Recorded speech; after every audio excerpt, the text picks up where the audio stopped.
Oh, I guess we're ready, I guess, almost. Yeah. Alright, great. Got the signal. Alright, this is Hylics. I'll just let the game explain itself. Yeah. Ready in 5, 4, 3, 2, 1. Alright, so this game is called Hylics. It's a very avant-garde RPG made in RPG Maker by an animator named Mason Lindroth. Yeah. This game's kind of hard to explain. I'll just let the game do the talking. Yeah.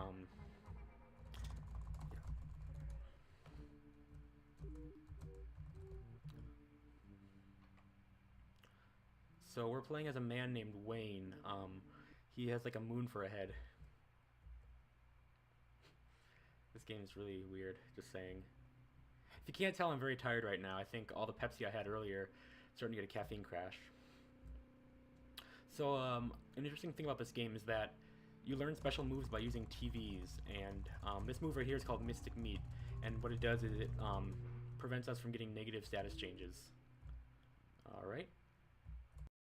So we're using this little teleport warp point just to get into this alternate reality thing, which we can use to get to another point in the world.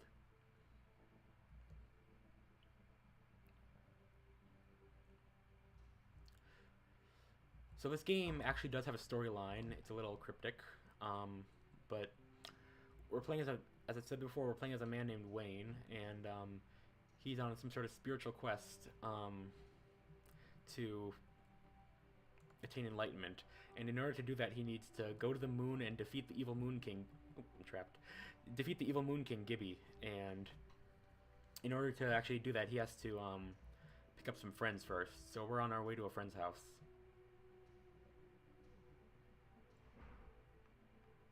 So we can get Coke. Oh. Sometimes the RNG for the pathfinding can be a little obnoxious.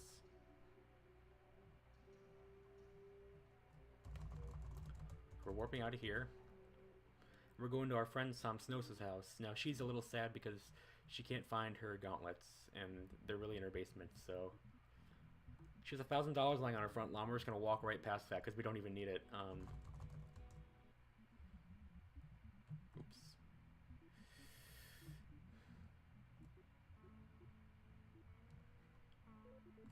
So, yep. So we're learning a move here called Bubbles, and that Bubbles is useful because it inflicts a poison status on the enemy. So if we touch any of these skulls, we die instantly, so we gotta be careful. And we died. Which is actually a good thing, because you get sent to this little afterlife thing when you die. Oops. Anyway. So you can actually warp back to any crystal you've touched before. So in the speedrun, that's actually useful, because it can skip a lot of time. That is an amazing death animation. I can only imagine just how long it took to make that, because I presume it was made with clay. So we're in a city right now, and there's a mountain in the city. We're climbing up the mountain, and this is what mountains look like. And there's an archaeologist who lives on top of the mountain. I'm not even gonna try to pronounce that. Most of the the city's name and the mountain's name are randomly generated. That's the Duzmol, and he's looking for paper cups. Unbeknownst to him, there's an endless supply of paper cups in his tent. We're just gonna grab 3 of them because we only need 3. He joins our party. He's gonna teach us how to use this water cooler, and the water cooler increases our maximum will points. Will points being skill points or mana or whatever. So we're learning a move here called the Space Shurikens, and Space Shurikens is very useful. It's probably going to be our main attack from here on out because it has double the default attack. And it always goes first. So we're going to do another Death Warp here. This guy only deals counterattacks, so it's a very formulaic fight.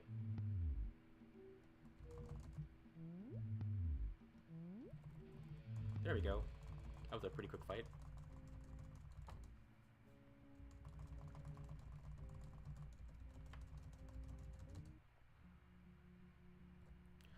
So, now that we've got 3 people, we're gonna go on and do our first boss fight now.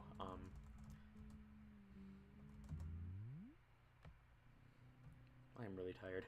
Anyway, so, yeah, this game is actually best enjoyed in the middle of the night when you question your sanity. So, back to the storyline. We can't really go to the moon because we can't really even leave our island because the gate to the harbor has been shut off by this big monster called the Horror Projection, and we have to kill the Horror Projection in order to be able to sail outside the harbor. We get access to this really sick boat, so yeah.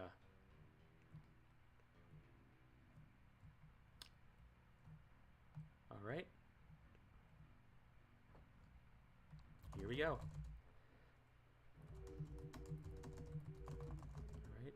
Guards down the first turn, that's good.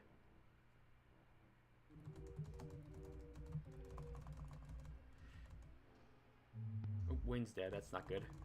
It's a little slower now, but... Oh, paralysis. There we go. The Horror Projection's down. That means we can now open up the harbor gate and sail out. Harbor gate opened. So now we're going to do our third and final death warp, and this is probably the most important one for two reasons. Okay, so these guys can be kind of annoying because they tend to use status boosting moves, but looks like this fight's going to be over pretty quickly. I swear, I promise the commentary will drop off if you're sick of hearing me talking. But, so yeah, we died, and we're actually skipping a cutscene because there's a cutscene that opens up Act 2, which is triggered by moving from one map to another, but we don't have to do that. Since we've died 3 times, we have access to this little special balcony now, which has a water cooler, but more importantly, it also has a very important weapon, which will shave a lot of time off our run. Yeah.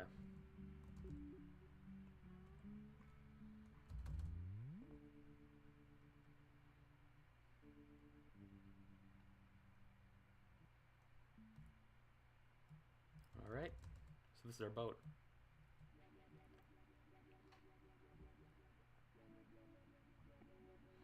We're going to go to this very, very conveniently shaped island right here.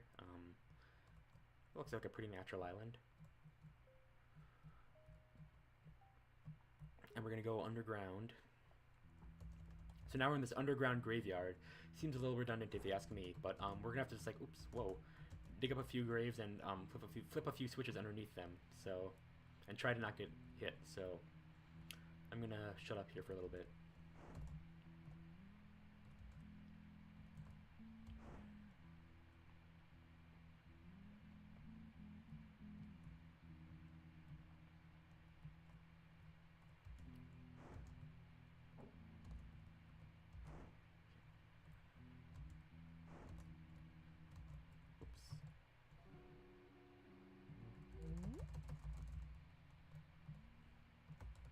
Double graves is right.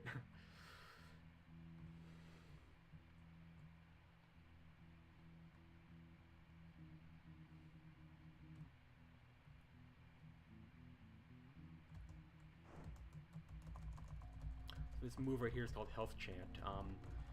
It boosts the health of everybody on the team by half the maximum total health, so... Oops.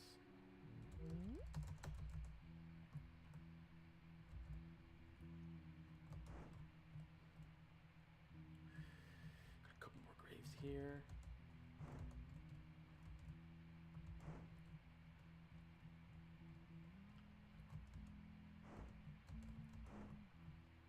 One more.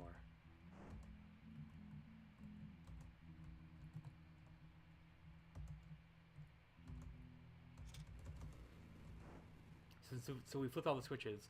That opens up a doorway in the back, which allows us to proceed on to this area, which is affectionately called the walking simulator, because it's in the speedrun it serves as more or less a walking simulator. All these pink guys we cannot escape from. There is an enemy later on which we can escape from, and that actually proves important in the speedrun, but yeah, the pink guys were trapped, so this area is intended so you can just grind through here, but we don't need to do that in the speedrun. So we just have to squeeze through Gumby and the pink guy here, so... Oops, gonna wait another cycle here.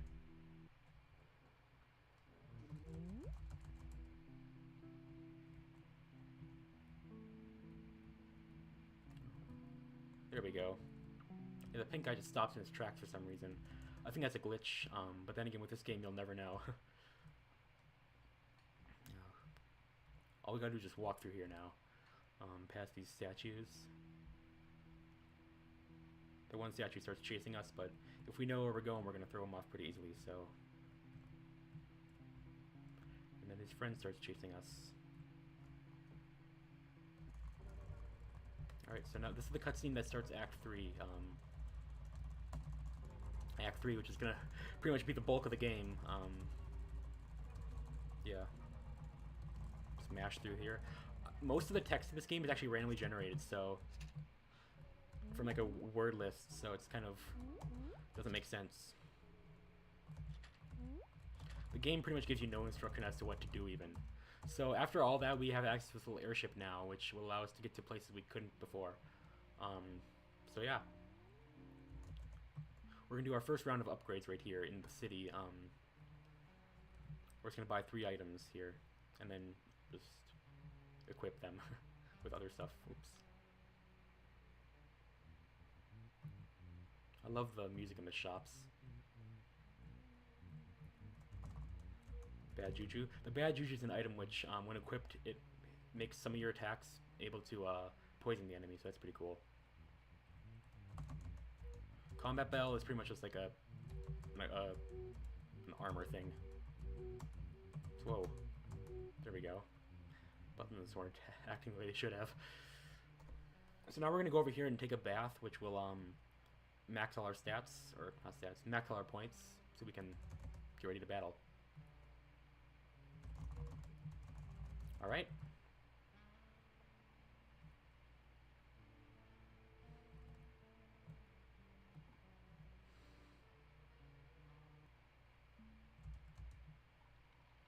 So we're going to fly over to this big ol' island right here, and on this island there's a guy named Pangorma, who is like some sort of knight.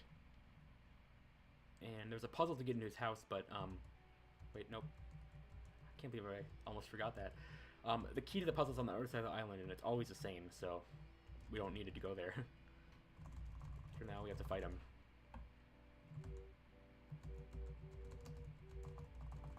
Here we go, first guard's down.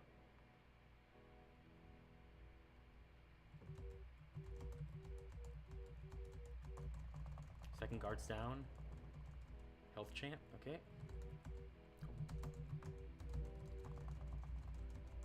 There we go.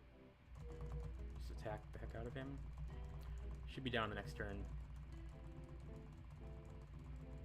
There we go. So Pangorma's down, and instead of dying, he actually joins our party, which is pretty cool. So, yeah. Now we're gonna get, now we're gonna take our little airship and heal up one more time.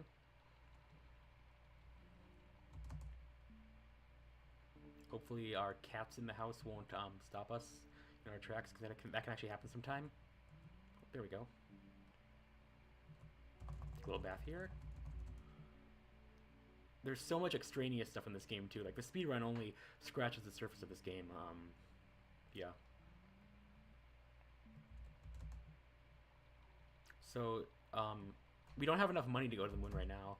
We don't have enough money to buy the weapons necessary to fight Gibby the Moon King, so we're gonna have to go to this building. This is actually a laboratory, and there's a machine here which can actually print money. The only problem is that we don't have the password for it, and we have to get permission from the scientist named Clawman. The scientist lives back here. He's Clawman. I think you can see why he's called Clawman. He's asking for the password. We don't know. He's getting mad, so we're gonna have to Okay.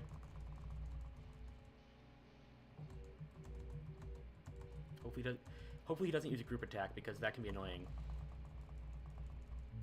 Oh, he killed Pangorma, who's probably the least useful member of our team, so. There we go. Clawman's down, so that's really good.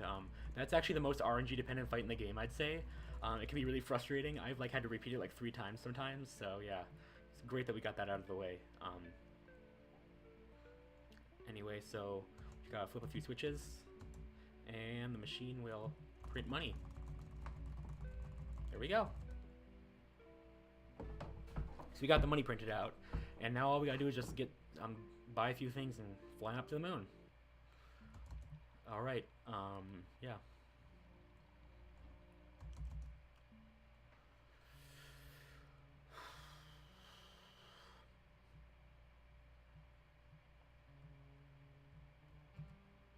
We actually don't have to enter the weapon store at all during this run because of the weapon that we got in the afterlife, so that's really cool.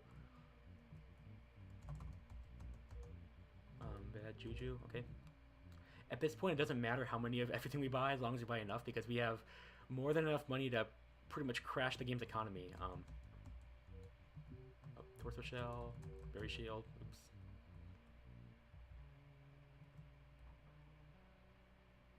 My menuing skills are not the best. My apologies.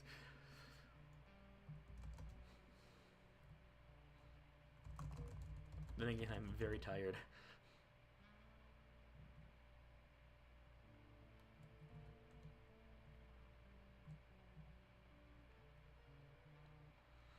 Alright, so now we gotta take our little airship to the this little island over here,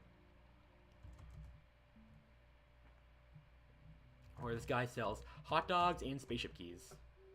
We're gonna buy a butt ton of hot dogs. We don't need them all, hopefully, but... So hot dogs are actually really cool because they boost the health of the whole team without using any moves.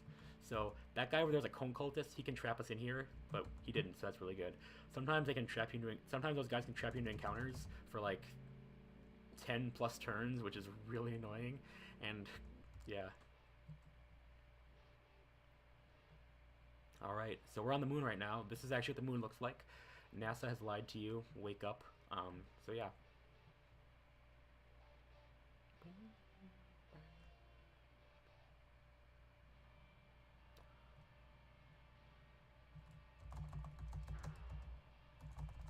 Wait a minute. Oops, I forgot something. I need to actually equip stuff over here.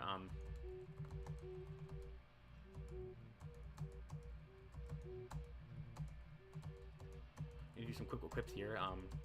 Oops, this is actually fine. This is actually fine. I forgot to do something earlier, but we can actually just use a few items. There we go. I actually made a quick. I made a little mistake there, but I actually caught myself in my tracks before the battle started. So.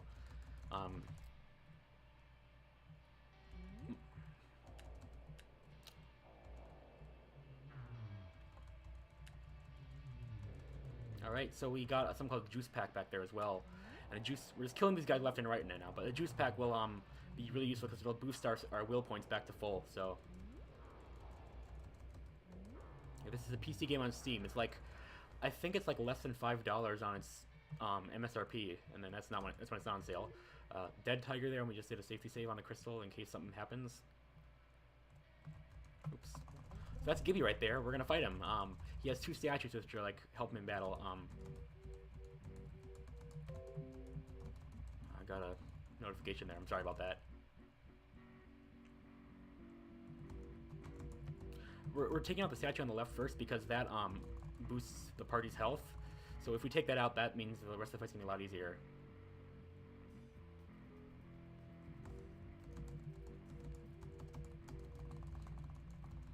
There we go, the statue on the left's dead, so that's make it a lot easier.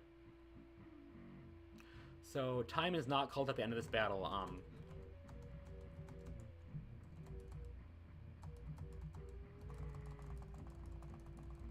Time will be called after the battle a little bit, but just saying that. Come on, Wayne, don't die.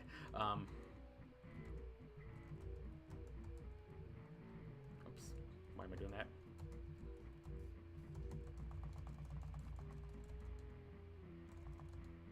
Okay, there we go.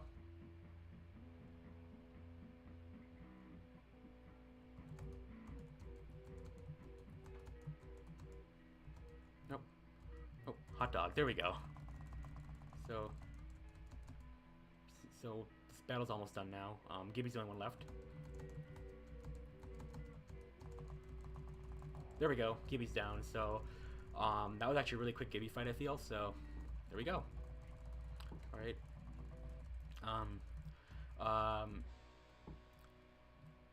Just for reference, I don't know, I can't see the time right now, but my PB and the world record is like 1945 or something like that, or 1936, something like that. So just saying.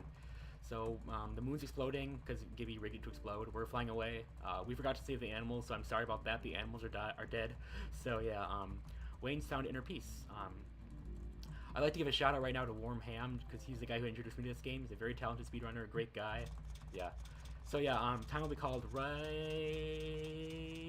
now. Time. All right, that's Hylics. Yeah. So hope everybody here enjoyed it, and yeah, thanks for watching. Get some donations rolling in, and yeah.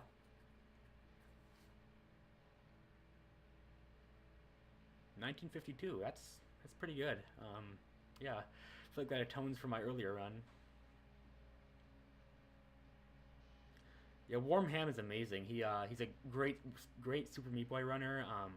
He's actually gonna do the End is Nigh at AGDQ. Yeah. All right. So yeah.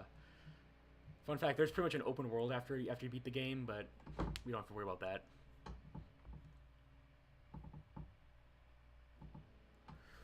Yeah. Anyway. So that's that.